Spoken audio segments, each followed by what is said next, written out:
لایه برداری زیرسازی میخوام بگم. در مورد لایه برداری زیرسازی شما هر فلزی اومد باید نرم کننده دماش 55-60 باشه. اون دوستان چه ریخته انجام میدن، بعد از زشور میان کلا تو نرم کننده میندازید تا 1 دقیقه باید بمونه. نرم کننده تا 4 ماه میتونید استفاده کنید. بعد از نرم کننده یه ذره مون ببرید درجه اون دونه‌های طلا تو اینا هر چی سیاهه میره داخل نرم کننده. شستشو رو انجام بدید.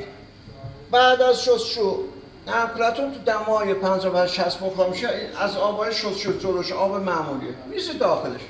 بعد ماه شاخه چی میگیریم؟ ماه شاخه یه در باید بمونه، به خاطر اینکه این لایه برداری رو زودتر خراب نکنید تا 2-3 سال استفاده کنید.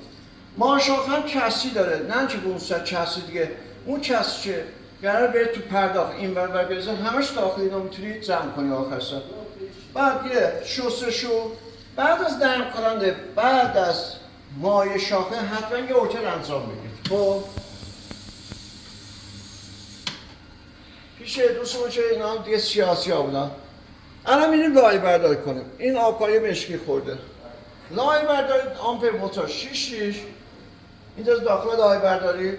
لایه برداری هم بعد از یه مدت کار کردید 10 چرم 20 چرم کسی داشتید یه برنده استیل آویزون میکنید، منفی مثبت رو برعکس کنید، طلا نمرتون رو تا یه سوزش بردارید. اینا لایه برداری ما.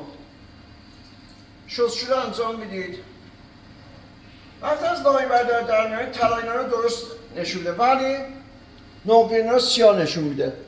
وقتی بری ارتر اون دونه‌های طلا نمرت میده داخل ارتره، تو یه هفته دیگه یه روز بذار بمونه تنشه میشه طلا رو بردار. یا نه کیفیت نمرامو این مس برنز بود نماز.